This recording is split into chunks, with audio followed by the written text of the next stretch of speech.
तो हेलो बच्चों, कैसे हो आप सब। अच्छा, अब अपना है त्रिभुजों की समरूपता एवं समान कोणिक त्रिभुज। ठीक है, और इसी के साथ पढ़ने वाले हैं अभी आधारभूत अनुपातिकता प्रमेय, या जिसे अपन थेल्स प्रमेय के नाम से जाता है। ठीक है, तो ये नेम थ्योरम है जिसका नाम है ऐसी प्रमेय। ठीक है, तो इस वजह से ये प्रमेय बहुत इंपॉर्टेंट प्रमेय है और इस चीज को आपको अब ध्यान से समझना है। ठीक है, बहुत ज्यादा यूज होती है, यहाँ तक कि अपन ने जो 10वीं प्रश्नावली का, पिछली प्रश्नावली का जो विविध का लास्ट क्वेश्चन किया था वो भी इस पर ही आधारित किया था। ठीक है, तो देखिए क्या है कि त्रिभुजों की समरूपता एवं समान कोणिक त्रिभुज, कि यदि दो त्रिभुजों में उनके संगत कोण समान हो तो दोनों त्रिभुज समान कोणिक त्रिभुज कहलाते हैं। ठीक है, ये तो एक छोटी सी परिभाषा थी जो आपकी 11.1 से पहले दी गई है।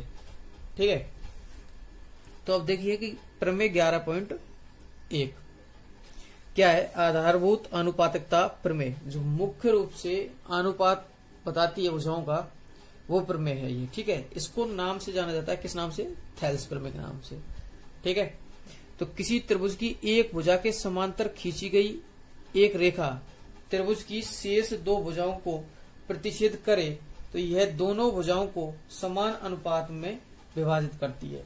यह आपको सिद्ध करना है। ठीक है, तो चलो मैं लिखना स्टार्ट करता हूं। आपके पास सबसे पहले मैंने डायग्राम राइट साइड बना दिया है। देखिए क्या है, दिया क्या है कि एबीसी एक त्रिभुज है। पहली बात भाई, एबीसी क्या है? त्रिभुज है जिसमें एक भुजा, किसी त्रिभुज की एक भुजा के समांतर खींची गई है एक रेखा। अच्छा, इसका मतलब मैंने इस भुजा बीसी के समांतर कौन सी रेखा ली है? डीई। तो मैं लिख सकता हूं जिसमें डीई समांतर बीसी है। एक चीज कंप्लीट। दूसरी बात कि अपने पास ये डीई आए कहां से है, तो मैं लिख देता हूं कि डी एवं ई, ए बी एवं ए सी पर स्थित बिंदु हैं। ठीक है, आगे चलते हैं। सिद्ध करना है।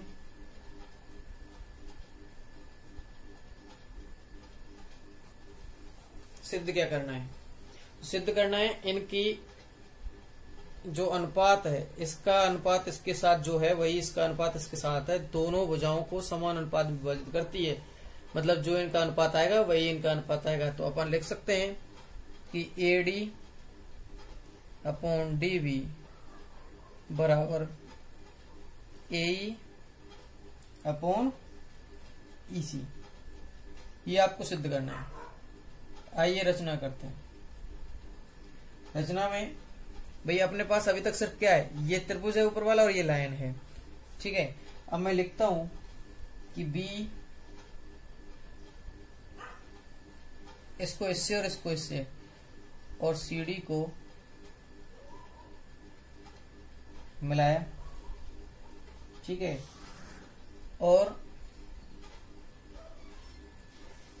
ई से ईएफ एडी पर लंब एवं डी से डीजी एवं डी से डीजी किस पर लंब है? एई पर लंब डाला। एई पर लंब डाला। ठीक है, अच्छा अपन इसको एई और इसको, एक सेकंड देखिए, ये जो इस पर लंब है एई पर, तो ये एसी पर लंब है, तो मैं इसको लिख सकता हूँ एसी पर लंब है। ठीक है, अच्छा इसको ई जो से जो ईएफ है, ये ईएफ है जो किस पर लंब है? एडी पर, तो मैं इसको लिख सकता हूँ ये बी पर लंब है। भाई पूरी एक रेखा ये भी है। ठीक है, अब इसको मैं शॉर्ट रूप में लिख रहा हूं कि ईएफ लंबवत ए बी जो डाला है एवं डीजी लंबवत एई। ठीक है, चलो आगे चलते हैं। अपने पास आता है, अब उत्पत्ति में अपन को लिखना है। अब बिल्कुल ध्यान से आपको समझना है कि इसको किस तरीके से प्रूफ करना है और किस तरीके से अपने पास जो आंकड़े हैं उनको अपन को रखना है। तो देखिए अब अपने पास इस ए बी रेखा को लेते हैं। इस ए बी रेखा पर बनने वाले दो त्रिभुज हैं। देखिए एक तो ये त्रिभुज है, ये वाला त्रिभुज, ये वाला भी त्रिभुज है, ये वाला भी त्रिभुज है, लेकिन इन सब की ऊंचाई एक ही है। कौन सी है? E F. तो मैं पहले ये त्रिभुज लेता हूं, एक त्रिभुज, ये त्रिभुज मैं लिख देता हूं कि ई एफ किस किस की ऊंचाई है? त्रिभुज डीबी, त्रिभुज डीबी एवं त्रिभुज एडीई की ऊंचाई है। इसलिए त्रिभुज डीबीई का क्षेत्रफल, डीबीई का क्षेत्रफल, अच्छा इस वाले त्रिभुज का क्षेत्रफल अगर मैं निकालता हूं डीबीई का, तो वही 1/2 आधार इंटू ऊंचाई अपन लिखेंगे। अच्छा जब 1/2 आधार इंटू ऊंचाई अपन लिख रहे हैं तो अपने पास आधार क्या है? डीबी, और ऊंचाई क्या है? ईएफ। ठीक है, मैंने इसको समीकरण 1 दिया। इसी प्रकार त्रिभुज कौन सा? एडी का क्षेत्रफल निकाला, तो 1/2 आधार क्या रहेगा? एडी भाई, और ऊंचाई क्या है? लंबी तो ऊंचाई होता है, तो ऊंचाई क्या है इसकी? ईएफ। ठीक है, ऊंचाई क्या है? मैंने लिख दिया है, ऊंचाई है अपनी ईएफ। ठीक है, देखिए इसको मैंने दे दिया समीकरण नंबर 2। तो आगे चलिए कि समीकरण 1/2 करने पर 1 में 2 का भाग देने पर, जब 2 का भाग देते हैं तो मैं लिख सकता हूं क्या कि देखना त्रिभुज डीबीई का क्षेत्रफल बटे त्रिभुज एडीई का क्षेत्रफल बराबर 1/2 डीवी इंटू ईएफ और 1/2 एडी अपॉन ईएफ। देखिए 1/2 से तो 1/2 कट गया और ये ईएफ से ये ईएफ कट गया, तो अपने पास बचता क्या है? Dv upon ad. ठीक है, तो इसको मैं दे देता हूं समीकरण नंबर 3। अच्छा उसके बाद अपन आगे चलते हैं कि अपन अब निकालते हैं उसका। इसी प्रकार भाई पहले मैंने ए बी पर लिया था, देखिए पहले मैंने ए बी भुजा पर लिया था, अब मैं ए सी भुजा पर बनने वाले त्रिभुज ले रहा हूं। एक तो त्रिभुज बनेगा ये डी ई सी, इस त्रिभुज को लेता हूं, और एक इस त्रिभुज को लेता हूं ए डी ई। ठीक है, तो अगर इसकी ऊंचाई भी क्या है? डीजी है, और इसकी ऊंचाई भी क्या है? डीजी है, क्योंकि लंब क्या है अपना? डीजी। तो मैं चलता हूं आगे, लिखता हूं कि इसी प्रकार त्रिभुज, इसी प्रकार त्रिभुज डी सी ई का क्षेत्रफल बटे त्रिभुज ए डी ई का क्षेत्रफल बराबर क्या आने वाला है भाई? उसमें अपन को क्या प्राप्त हुई थी? डीवी, तो इसमें क्या प्राप्त होगी? ईसी, और इसमें क्या प्राप्त हुआ था अपन को? इसका आधार AD, तो उसमें भी क्या प्राप्त होगा अपने पास, आधार AE। ठीक है, मैंने लिख लिया। अच्छा, अब अपने पास ये आ गया समीकरण नंबर 4। ठीक है, तो देखिए बात करते हैं अब इन दोनों त्रिभुजों की। अगर अपन बात करते हैं, ये वाला त्रिभुज DBE है, तो ये अपने पास बोली गई है, ये पहले से ही समांतर भुजाएं हैं BC और DE। ठीक है, और इनका आधार क्या है अपने पास, ये आधार मान लेगा इसका D। भाई अब देखिए मैं दोबारा इस चीज को बता रहा हूं कि दो समांतर भुजाओं के मध्य बने एक ही आधार पर दो त्रिभुजों को, दो समांतर भुजाओं के मध्य बने एक ही आधार पर दो समांतर त्रिभुजों का क्षेत्रफल क्या होता है, समान होता है। एक ही, देखिए अब ये अपने पास समांतर भुजाएं, मैं इसको उल्टा लिख रहा हूं कि ये B है, ये C है, मान के चलो ये D है, ये E है। ठीक है, तो दो समांतर भुजाओं के मध्य आधार D एक ही आधार पर बनने वाला है।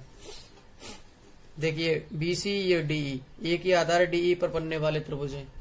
ठीक है, तो इन दोनों का क्षेत्रफल क्या होता है, समान होता है। मैं लिख देता हूं कि समांतर भुजाओं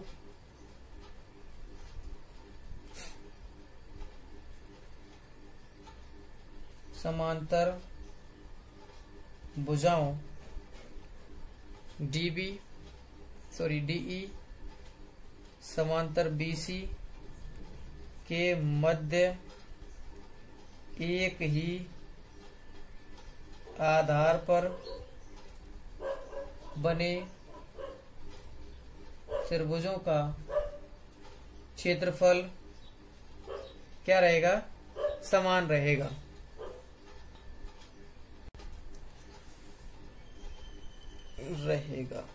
ठीक है, तो अब देखते हैं कि अपने पास कौन कौन से त्रिभुजों का क्षेत्रफल समान हो गया। त्रिभुज DBE का क्षेत्रफल बराबर हो गया त्रिभुज DCE का क्षेत्रफल। ठीक है, अच्छा इन दोनों का त्रिभुज क्षेत्रफल समान हो गया, तो ये समीकरण नंबर 5। अब 3, 4 और 5 को ध्यान से देखिए कि ऊपर DBE का क्षेत्रफल है, नीचे ADE का क्षेत्रफल है, इधर DCE का क्षेत्रफल है ADE का, तो ADE दोनों तो नीचे समान है। ऊपर वाले DBE और DCE अपन ने समीकरण 5 में सही कर दिए, समान कर दिए। ठीक है, तो अपन लिख सकते हैं कि 3, 4 व 5 से, समीकरण 3, 4 व 5 से अपने पास प्राप्त होता है कि त्रिभुज DBE का क्षेत्रफल बटे त्रिभुज ADE का क्षेत्रफल बराबर में लिख सकता हूं त्रिभुज DCE का क्षेत्रफल बटे त्रिभुज ADE का क्षेत्रफल। तो मान रख देता हूं अब मैं, तो मान आएंगे अपने पास DB अपॉन AD बराबर होगा EC अपॉन AE।